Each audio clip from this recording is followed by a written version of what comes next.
Hello friends, welcome to my channel. आज हम class 9th के लाइंस एंड एंगल चैप्टर को आगे कंटिन्यू करेंगे। तो हम लोग लाइंस एंड एंगल में 6.2 चैप्टर को हम लोग स्टडी कर रहे थे। तो आज और हमने फोर्थ क्वेश्चन तक कंप्लीट कर लिया था गाइस। तो आज हम फिफ्थ और सिक्स्थ क्वेश्चन को देखेंगे और फिफ्थ और सिक्स्थ क्वेश्चन के साथ आज ही हमारा एक्सरसाइज 6.2 जो है वो कंप्लीट भी हो जाएगा। तो चलिए स्टार्ट करते हैं वीडियो को।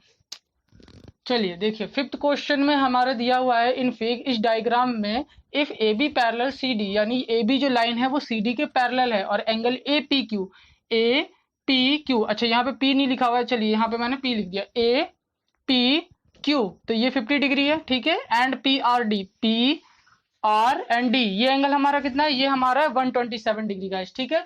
और हमसे कहा गया है कि फाइंड एक्स एंड वाई, आपको दिख रहा होगा एक्स ये रहा, वाई रहा, ये एक्स और वाई एंगल की हमें वैल्यू को क्या कर रहा है, फाइंड आउट करना है।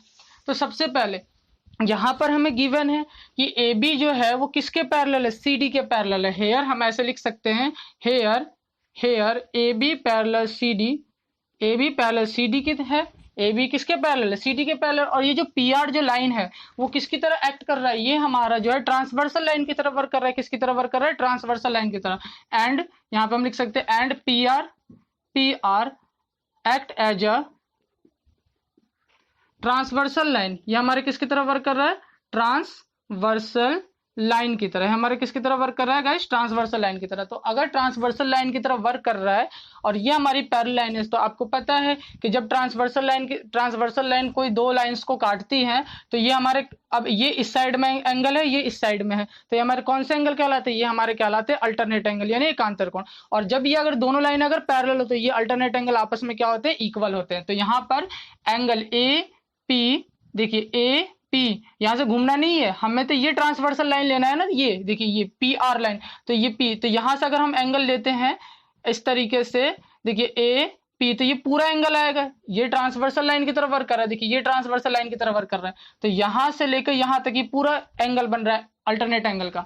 तो ए पी आर यानी एंगल ए पी आर, ठीक है गाइज, इक्वल होगा किसके, पी आर डी के। किसके इक्वल होगा, पी आर डी के। देखिए पी आर डी ये लाइन के ऊपर है और ये एंगल जो ये पैरेलल लाइन के साथ यहां से यहां तक जो बन रहा है, ये लाइन के कहाँ है, नीचे है।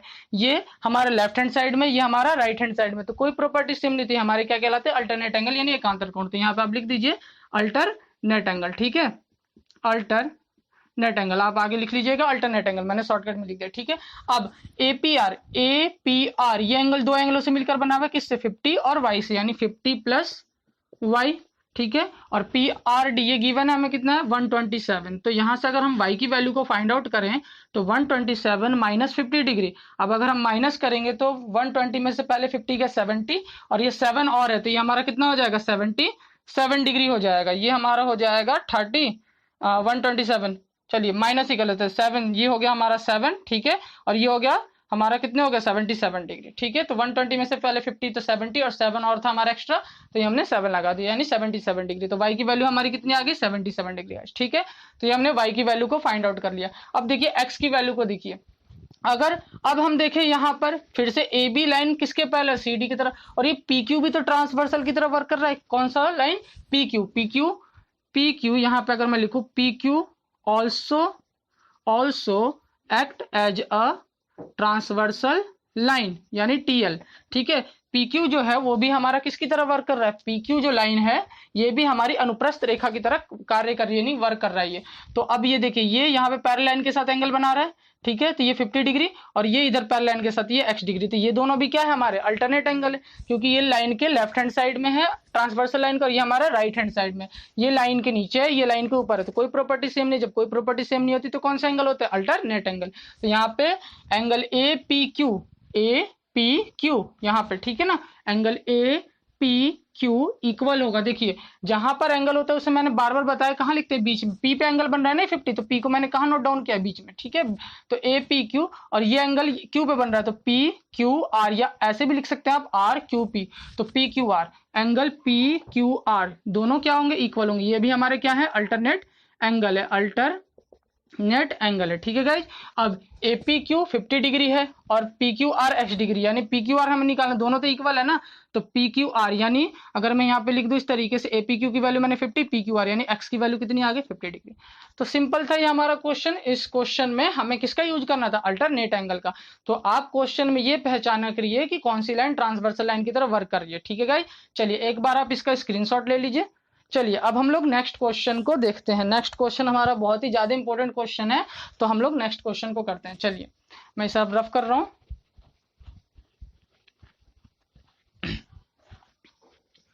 और नेक्स्ट क्वेश्चन में कुछ चीजें हमें समझने को भी मिलेंगी, तो और मैं इस डायग्राम को भी रफ कर दे रहा हूं क्योंकि इसका वर्क हमारा हो गया है, तो मैं इस डायग्राम को भी रफ कर दे रहा हूं, ठीक है। चलिए अब देखिए नेक्स्ट क्वेश्चन में ये कहा गया है कि इस फिग में यानी इस डायग्राम में PQ and RS are two mirrors. PQ और RS जो है दो मिरर्स हैं, ठीक है, यानी दर्पण है, शीशे हैं। प्लेस्ड पैरेलल, ये पैरेलल का साइन है, पैरेलल टू ईच अदर, दोनों एक दूसरे के समांतर रखे गए यानी पैरेलल रखे गए। पैरेलल लाइन आपको पता है क्या होती है, पैरेलल का मतलब होता है two lines are parallel if they do not intersect at any point and the distance between them remains same, यानी दो लाइन पैरेलल तभी कहलाते हैं, मैंने बताया था जब लाइन की डेफिनेशन बताई थी कि दो लाइन पैरेलल तभी कहलाते हैं जब उनके बीच की डिस्टेंस हमेशा सेम रहे और वो दोनों एक दूसरे को कहीं भी इंटरसेक्ट ना करें, ठीक है। तो पैरेलल है ये दोनों मिरर PQ और RS। और आगे बोला गया इंसिडेंट रे, एक ये इंसिडेंट रे है, यानी इंसिडेंट को हम हिंदी में कहते हैं आपतित किरण, जो आप लोगों ने साइंस में पढ़ रखा है, ठीक है। तो ये इंसिडेंट रे, इंसिडेंट रे जो AB है वो स्ट्राइक्स द मिरर, मिरर पर स्ट्राइक करती है यानी टकराती है। यहाँ पर किस पॉइंट पे, PQ पर टकराती है, कहां पर, B पॉइंट पे, at B। The reflected ray जो है, ये reflected ray moves along the path BC। Reflected जो रे है यानी ये जो परावर्तित किरण है, ये किस रास्ते से होकर जाती है, BC रास्ते से, जो आपको दिख रहा है BC टकराया ये किरण और यहां से BC रास्ते से होकर ये जा रहा है, ठीक है। And strikes the mirror RS, और फिर इस RS मिरर को ये BC जो रे है वो कहां पे पॉइंट स्ट्राइक कर रही है, C पॉइंट पे। एंड अगेन रिफ्लेक्ट, और दोबारा रिफ्लेक्ट हुई और फिर किसके अलोंग जा रही है, किस रूट के अलोंग जा रही है, तो ये हमारी जा रही है बैक अलोंग CD, ठीक है ना, यानी CD रूट के अलोंग जा रही है। तो प्रूफ डेट, यानी प्रूफ कीजिए कि जो AB लाइन है वो CD लाइन के क्या है, पैरेलल है। हमें प्रूफ करना है कि AB जो लाइन है वो CD लाइन के पैरेलल। तो यहाँ पे साइंस की भी कुछ चीजें यूज होंगी, तो चलिए देखते हैं। यहाँ पर हमने रिफ्लेक्शन, लॉ ऑफ रिफ्लेक्शन पढ़ रखा है, ठीक है, यानी परावर्तन का नियम। तो यहाँ पे उन चीजों की कुछ बातें जो है यहाँ पर यूज होने वाली है। तो सबसे पहले इस क्वेश्चन में हमें ये प्रूफ करना है, कि AB लाइन जो है CD के पैरेलल है। अब देखिए लाइंस पैरेलल प्रूफ करने के लिए अभी तक जितना हमने पढ़ा, अगर मैं उसके अकॉर्डिंग बात करूं तो लाइंस किस तरीके से पैरेलल की जाएंगी, दो अभी तक जो हमने पढ़ा मैं उसके बेसिस पे बात कर रहा हूँ, ठीक है। लाइंस को पैरेलल करने के बहुत तरीके होते हैं पैरेलल प्रूफ करने के, ठीक है ना, लेकिन अभी जो है हम जितना हमने पढ़ा है लाइंस एंगल में, ठीक है, उसके अकॉर्डिंग हम देखते हैं। तो हमने पढ़ा था इस तरीके से कि दो लाइनें हैं, एक लाइन आके इसे इस तरीके से अलग अलग पॉइंट पे काटती थी, ये हमारी ट्रांसवर्सल लाइन कहलाती है, ठीक है। अब हमने बोला था कि अगर ये पैरेलल हो तो ये एंगल्स क्या होते हैं, इक्वल होते हैं। देखिए थोड़ा सा मैं बड़ा डायग्राम बना दे रहा हूँ, पहले मैं थोड़ा सा रिवाइज करवा रहा हूँ। ये ट्रांसवर्सल लाइन की तरह वर्क कर रहा है, ठीक है। हमने बोला था कि ये अल्टरनेट एंगल्स के पेयर बनते हैं, या ये कॉरस्पॉन्डिंग एंगल्स के पेयर बनते हैं, या ये interior angle of the same side के पेयर बनते हैं। मतलब ये कॉरस्पॉन्डिंग एंगल दोनों, इधर अल्टरनेट एंगल, और ये interior angle of the same side of the transversal line, जिनका सम होता है हमारा 180 डिग्री। अब ये अल्टरनेट एंगल्स हमने इक्वल बोला था, कब इक्वल बोला था, जब दोनों लाइन क्या हो, पैरेलल हो। या ये कॉरस्पॉन्डिंग हमने इक्वल बोला था, कब बोला था, जब दोनों लाइन पैरेलल है। ये बात हमने कब बोली थी कि ये interior angle of the same side, इनका सम कब 180 डिग्री होगा, जब ये दोनों लाइन पैरेलल हो। तो हमने ये पढ़ा था कि ये इक्वल तभी हो सकते हैं कॉरस्पॉन्डिंग एंगल जब ये दोनों लाइन पैरेलल हो। अब हम इसी का अपोजिट कर देते हैं, ये अपोजिट थ्योरम है कि अगर ये हमने पढ़ा था कि अगर पैरेलल, अगर हमें गिवन है कि ये दोनों लाइन, जैसे मान लीजिए PQ और ये RS, अगर ये गिवन है कि PQ पैरेलल है RS के, ठीक है। देखिए अगर मैं लिखूं कि गिवन है PQ पैरेलल RS के, तो हम ये कहेंगे, ये मान लीजिए 1 और 2, ये एंगल 1 और एंगल 2 क्या रहेंगे, इक्वल रहेंगे, कॉरस्पॉन्डिंग एंगल यानी संगत कोण, ठीक है। अब आप इसका रिवर्स कर दीजिए, अगर मान लीजिए दो लाइनें हैं, ठीक है, कितनी लाइनें, दो लाइन, और एक लाइन ट्रांसवर्सल लाइन की तरह यहाँ वर्क कर रही है, और इस तरीके से दो एंगल इक्वल हैं ट्रांसवर्सल, तो हमें पता है ये ट्रांसवर्सल लाइन जब काटती थी ये एंगल हमारे क्या कहलाते हैं, कॉरस्पॉन्डिंग एंगल। अब अगर मैं कहूं कि हमें ये गिवन है, पहले इसमें देखिए, इसमें हमें गिवन था कि PQ पैरेलल RS के, और हमने प्रूफ कर दिया कि ये दोनों क्या है, इक्वल है, ठीक है। हमने कहा कि ये कॉरस्पॉन्डिंग एंगल इक्वल होंगे। अगर अब मैं कहूं कि गिवन है कि angle 1 equal to angle 2, angle 1 equal to angle 2, angle 1 equal angle 2, तो अब हम कहेंगे कि ये जो पीक्यू लाइन है वो पैरेलल होगा आरएस के। पीक्यू लाइन जो है वो आरएस के पैरेलल होगा, यानी अपोजिट चलता है। अगर पैरेलल दिया हुआ है, दोनों लाइन पैरेलल लाइन दोनों दी हुई है, तो ये कॉरस्पॉन्डिंग एंगल इक्वल होता है। और अगर कॉरस्पॉन्डिंग एंगल इक्वल आ रहे हैं तो इसका मतलब है ये दोनों लाइनें पैरेलल होगी। तो आप जो है कॉरस्पॉन्डिंग एंगल को इक्वल दिखा दिए तो दो लाइनें पैरेलल हो जाएंगी। अगर आप अल्टरनेट एंगल को इक्वल दिखा देते तो भी दोनों लाइनें पैरेलल हो जाती है। और अगर आप interior angle of the same side दिखा देते हैं कि उनका सम 180 डिग्री है तो भी दो लाइन क्या हो जाती है, पैरेलल हो जाती है। ठीक है, तो मैं अभी इसे रफ कर रहा हूं और हम क्वेश्चन पे चलते हैं। तो आप याद रखिएगा, अगर दो लाइनें पैरेलल है तो कॉरस्पॉन्डिंग एंगल का जो पेयर है वो इक्वल होगा। मैं बार बार रिपीट कर रहा हूं, अगर दो लाइनें पैरेलल है तो कॉरस्पॉन्डिंग एंगल का पेयर वो इक्वल होगा। अगर दो लाइनें पैरेलल नहीं है तो वो सिर्फ पेयर ऑफ कॉरस्पॉन्डिंग एंगल कहलाएंगे, इक्वल नहीं कहलाएंगे। लेकिन अगर लाइनें पैरेलल तो वो कहलाएगा हमारा कि कॉरस्पॉन्डिंग एंगल का जो पेयर वो आपस में इक्वल होंगे। अगर हम इसका अपोजिट चले, अगर हमें ये दिया हुआ है कि दो कॉरस्पॉन्डिंग एंगल्स आपस में इक्वल है, इसका मतलब है कि वो दो लाइनें जो है जिसे ट्रांसवर्सल लाइन इंटरसेक्ट करे वो दोनों लाइनें क्या होंगी हमारी, वो दोनों लाइनें हमारी पैरेलल होंगी। ठीक है गाइस, तो अब चलिए देखते हैं। अब देखिए, अब अगर मैं ये प्रूफ कर दूं कि ये पूरा एंगल, हमें यही लाइन तो दिखानी है कि ए बी पैरेलल है सी डी का, और ये किसकी तरह काम करेगा। अगर मैं इसे आगे थोड़ा सा ऐसे बढ़ा दूं मान लीजिए, ठीक है, और इसे भी आगे बढ़ा दूं तो ट्रांसवर्सल लाइन की तरफ वर्क करे। अब ये इस साइड है, ये इस साइड है, तो ये अल्टरनेट एंगल हो गया। अगर मैं ये दिखा दूं कि ये एंगल इसके इक्वल है तो इसका मतलब क्या हुआ, ये ट्रांसवर्सल लाइन की तरफ वर्क कर रहा है। और हमने दिखा दिया कि ये अल्टरनेट एंगल का जो पेयर है ये दोनों आपस में इक्वल है। इसका मतलब ये हो गया कि ए बी जो लाइन होगी वो सी डी के पैरेलल होगी। तो आप पहले ये सोचिए कि आपको प्रूफ क्या करना है। क्वेश्चन को ये नहीं कि आपने देखा और सोचने लगे कि हमें जो दिया है हम उसको लेके चलते हैं, नहीं। आप देखिए कि उससे वहां पहुंचने के लिए हमें और क्या क्या चीजें जानकारी होनी चाहिए। अब हमें प्रूफ करना है कि ए बी सी डी के पहले, इसका मतलब है कि हमें ये प्रूफ करना होगा कि ये जो अल्टरनेट एंगल ये वाला और ये वाला, ये दोनों एंगल आपस में क्या है, इक्वल है। ठीक है, तो अब देखिए क्वेश्चन में कैसे करते हैं। अब हमें इन दोनों एंगल्स को इक्वल दिखाना है, ये अल्टरनेट एंगल के पेयर है, हमें दिखाना है ये दोनों इक्वल। अगर ये दोनों इक्वल हो गया इसका मतलब, अगर दो अल्टरनेट एंगल का पेयर जो इक्वल आ रहा है इसका मतलब ये दोनों लाइनें हमारी क्या होंगी, पैरेलल होगी। तो मैं चीजों को पहले समझा के चल रहा हूँ। ठीक है, अब देखिए सबसे पहले यहाँ पे हम कुछ चीजें करेंगे। हम क्या करेंगे, आपने पढ़ा होगा कि अगर लॉ ऑफ रिफ्लेक्शन में हमने देखा था कि अगर कोई लाइन है इस तरीके से, ठीक है, और कोई मिरर, मतलब ये तो आपका सरफेस हो गया, ठीक है, ये पॉलिश किया हुआ है, आपको पता है इसका मतलब है पॉलिश करना। जैसे मिरर में एक वन साइडेड जो होता है पॉलिश होता है। अब मान लीजिए एक रे आके यहाँ पे स्ट्राइक करता है तो, और दूसरा रे यहाँ से ऐसे फिर रिफ्लेक्ट होता है, तो हम बीच में इस तरीके से क्या ड्रॉ करते थे लॉ ऑफ रिफ्लेक्शन में, यानी परावर्तन के नियम में, एक परपेंडिकुलर, या जिसे हम नॉर्मल भी कहते हैं, अभिलंब कहते हैं, नॉर्मल, परपेंडिकुलर, अभिलंब, ये सारी चीजें हम उसे कहते हैं। तो वही हम यहाँ पे ड्रॉ करने वाले हैं। तो हमने क्या किया, इसी डायग्राम को मैं लेके चल रहा हूँ। मैंने यहाँ पे डायग्राम में एक इस तरीके से अपनी तरफ से एक परपेंडिकुलर ड्रॉ कर दिया, ठीक है, या नॉर्मल भी हम इसे कह सकते हैं। इसे डॉट डॉट से मैं रिप्रेजेंट कर दे रहा हूँ, और इसी तरीके से मैंने यहाँ पे एक परपेंडिकुलर मैंने यहाँ पे ड्रॉ कर दिया, ठीक है। और मैंने इसका नेम कर दिया बी एम, और इसका मैंने कह दिया सी एन। क्या कह दिया, सी एन। तो सबसे पहले हमने किया कि ड्रॉ, ठीक है, और परपेंडिकुलर ड्रॉ, और नॉर्मल भी कह सकते हैं, नॉर्मल या परपेंडिकुलर एक ही बात होता है, विलम ड्रॉ और नॉर्मल, ठीक है, B M and C N, B M and C N at किस पॉइंट पे, बी पॉइंट पे एंड सी पर, at point P, at point B and C respectively, ठीक है ना। यानी हमने जो है रेस्पेक्टिवली, यानी हमने B और C पॉइंट पे दो परपेंडिकुलर ड्रॉ किए जो हमारे क्या है, BM और क्या है, CN है। क्या है, BM और CN है। अब देखिए, अब हमने जैसे लॉ ऑफ रिफ्लेक्शन में होता है, यहाँ पे देखिए लॉ ऑफ रिफ्लेक्शन को थोड़ा सा मैं बताते हुए चल रहा हूँ, ठीक है, पॉलिश कर लीजिए यहाँ पे, और इस तरीके से ये गया, और ये परपेंडिकुलर।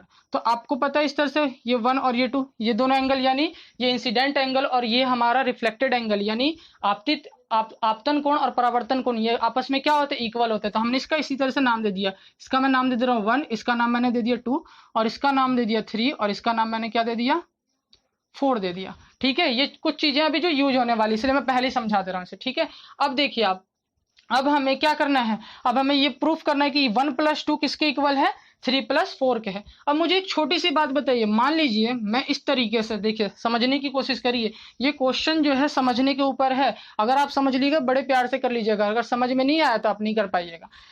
मान लीजिए मैंने ये एक लाइन ड्रॉ की, ठीक है, और मैंने एक इस तरीके से लाइन ड्रॉ की, ठीक है ना, देखिए दोनों पैरेलल नहीं है। अब मैं कह रहा हूं कि मैं यहां से एक परपेंडिकुलर ड्रॉ कर रहा हूं, इस लाइन से, इस लाइन से मैंने एक परपेंडिकुलर ड्रॉ किया इस तरीके से। अगर मैं इस लाइन से परपेंडिकुलर ड्रॉ करूं तो क्या यहाँ पे भी ये परपेंडिकुलर बनाएगा? नहीं। क्यों? या क्या ये पैरेलल है? नहीं है ना, आपको दिख भी रहा होगा ये परपेंडिकुलर नहीं बनाएगा। बात समझ में आ रही है?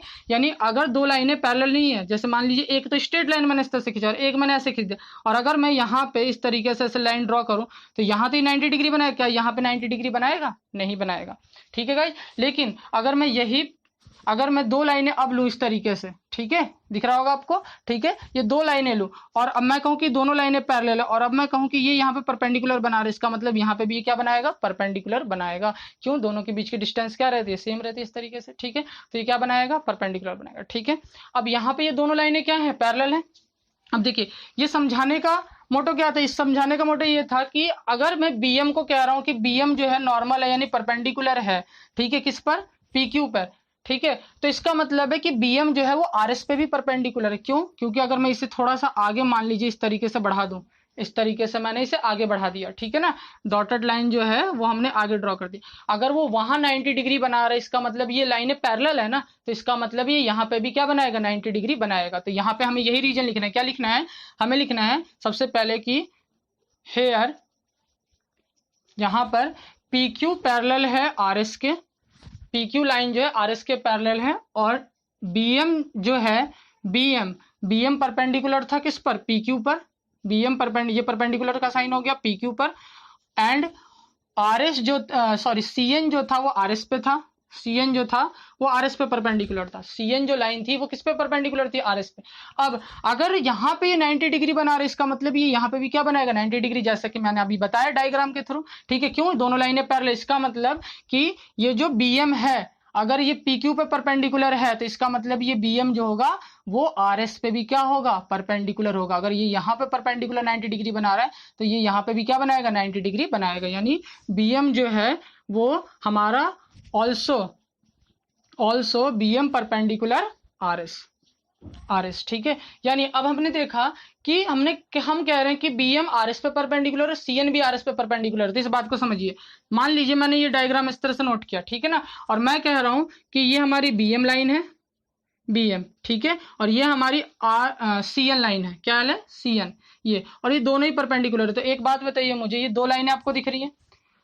अगर मैं इसे इस तरीके से देखूं, देखिए, अगर मैं इस साइड से इसे देखूं तो ये दोनों लाइनें हैं, और ये एक किसकी तरह वर्क कर रहा है? ट्रांसवर्सल लाइन की तरह। किसकी तरह वर्क कर रहा है? ट्रांसवर्सल लाइन की तरह। ठीक है, देखिए यहां पर ये जो है हमारा ट्रांसवर्सल लाइन की तरह वर्क कर रहा है। किसकी तरह वर्क कर रहा है?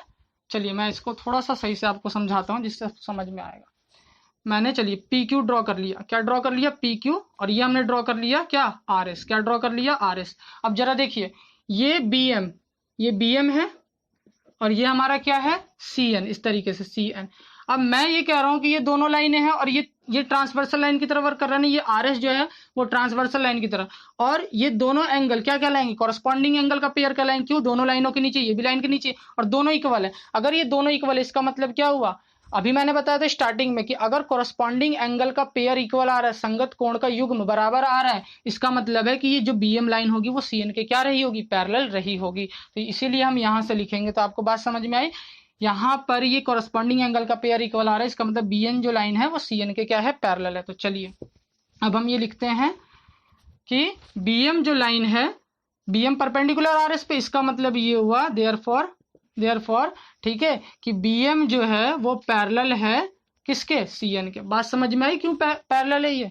BM CN के पैरेलल। क्यों? आपको बात क्लियर हो गया होगा, क्योंकि यहाँ पे ये भी 90 डिग्री और ये भी 90 डिग्री, और ये ट्रांसवर्सल लाइन की तरह वर्क कर रहा है, तो ये कॉरस्पॉन्डिंग एंगल का पेयर हो गया, और ये दोनों इक्वल आ रहे हैं। अगर ये कॉरस्पॉन्डिंग एंगल का पेयर इक्वल आ रहे हैं तो इसका मतलब ये BM जो होगा वो CN के क्या रहा होगा? पैरेलल रहा होगा। ठीक है, अब हमारा क्वेश्चन बड़े आराम से हो गया। देखिए, BM आ गया CN के पैरेलल, ठीक है, BM आ गया CN के पैरेलल। अब जरा देखिए, अब ये पैरेलल है BM CN के पैरेलल, तो ये 2 और ये 3 हमारे क्या कहलाएंगे? अल्टरनेट, क्योंकि ये इधर बन रहा है और ये इधर बन रहा है, तो एंगल 2 इक्वल होगा एंगल 3 के। क्यों? क्योंकि ये क्या है? Alternate angle. ठीक है, शॉर्टकट में थोड़ा सा मैं लिख दे रहा हूँ, अल्टरनेट एंगल। ठीक है, 2 इक्वल किसके होगा? 3 के, इक्वल हो गया। अब देखिए 2 इक्वल है 3 के, ये हमारा क्या है? अल्टरनेट एंगल है, और ये हो गया हमारा। अब एक ये लॉ ऑफ रिफ्लेक्शन से, किससे, law of reflection, law of reflection से यानी परावर्तन के नियम से, शॉर्टकट में लिख रहा हूं, लॉ ऑफ रिफ्लेक्शन यानी परावर्तन के नियम से, ठीक है।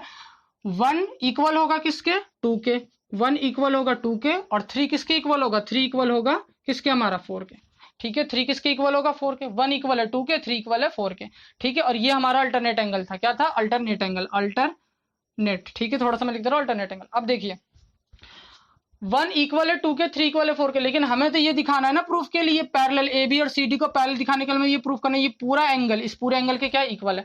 तो अब देखिए ये लिखा हमने 1 इक्वल है 2 के।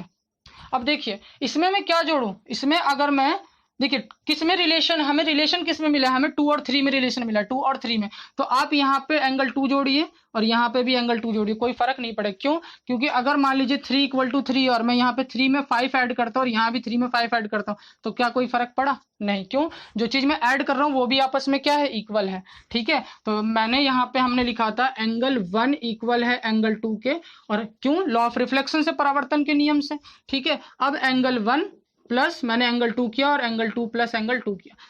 यहाँ पे एंगल 1 में लिख सकता था, लेकिन क्यों नहीं लिखा, किसी भी चीज को। अब एक बात बताइए, अगर मैं एंगल 1 लिख दूं तो यहाँ पे भी 2 + 1 बन जाएगा जो हमें चाहिए, लेकिन यहाँ पर 2 एंगल 1 आ गया, और 2 एंगल 1 अगर मैं 2 एंगल 1 बना दूं और इसी तरीके से मैं यहाँ पे कर दूं, तो एलिमिनेट करने के लिए अभी पता चलेगा क्यों मैंने नहीं लिखा। चलिए मैं थोड़ा सा भी बाद में बताता हूँ। अब ये देखिए 3 इक्वल है 4 के, 3 इक्वल है 4 के। अब रिलेशन हमारे पास किसके का है, 3 का, तो मैंने क्या किया, यहां भी 3 ऐड कर दिया और मैंने इस साइड भी 3 को क्या कर दिया, ऐड कर दिया, ठीक है, 3 ऐड कर दिया। अब मुझे एक बात बताइए, कोई फर्क नहीं पड़ा। अब देखिए angle 1 plus angle 2, angle 1 plus angle 2 equal to 2 angle 2 यहाँ पे, ठीक है। और angle 3 plus 4, angle 3 plus 4 equal to 2 angle 3, 2 angle 3। मैंने ऐसा क्यों किया, मैं यहाँ पे 4 भी लिख सकता था, सॉरी यहाँ पर जो मैंने जैसे 3 ऐड किया, यहाँ पे मैं 4 ऐड कर देता, यहाँ भी 4 ऐड करता, मिलता तो मुझे वही, लेकिन मैं फिर एलिमिनेट नहीं कर पाता। क्यों, एलिमिनेट करने के लिए मेरे पास क्या रिलेशन है, एलिमिनेट अगर मुझे करना है तो मुझे 2 और 3 को लाना पड़ेगा इक्वल इस तरीके से। अगर यहाँ पे 1 और 4 मान लीजिए, यहाँ पे 1, यहाँ पे मैं 4 ऐड कर दिया, यहाँ भी 4 ऐड करता, तो 1 और 4 आ जाता, हमारे पास क्या आता, 1 और 4, और 1 और 4 का कोई रिलेशन है हमारे पास, तो एलिमिनेट नहीं हो पाता, ठीक है।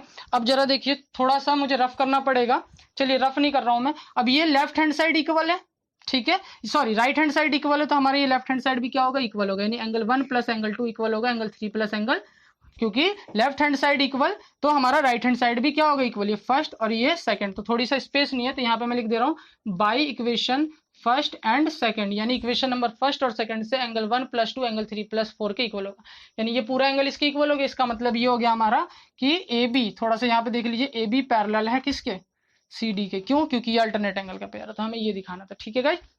तो आप इस चीज को एक बार ध्यान से क्वेश्चन को समझिएगा, अगर आपको कोई भी प्रॉब्लम होती है तो पूछिएगा। मैंने जो बेसिक चीजें बताई हैं, आप इन चीजों को बहुत अच्छी तरीके से ध्यान रखिएगा। आगे की क्लास हम नेक्स्ट वीडियो में करेंगे। अब ये चैप्टर हमारा कंप्लीट हो चुका है, एक बार आप पूरा स्क्रीनशॉट सही से ले लीजिए, और जो मैंने जब पढ़ाते वक्त जो चीजें डायग्राम के थ्रू बताई, एक बार आप उसे खुद रफ कॉपी पे करिएगा।